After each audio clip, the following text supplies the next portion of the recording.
ওখানে দেখি হাত দেবে যখন ওদিকে ওদিকে আরো ওদিক যাবে এদিকে এদিকে আইবে দেন আরো ইটে জন্য লাগে না দেখুন এই যে এইটা ইটে ওদিক চলে গেছে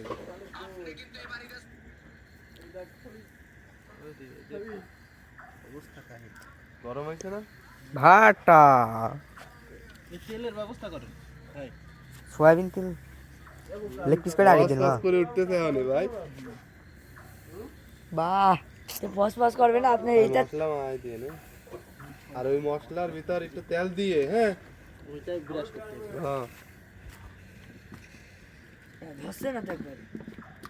ধরবে অর্ধেক দুই বেরো সেন্ডা বেরো 10টা ভাই আর আছে বাদ বাকি পরে দিয়ে নাকি তাহলে এই আগুন ধরে ওইটা খাইতেছেন বুঝলাম না তো দুইটা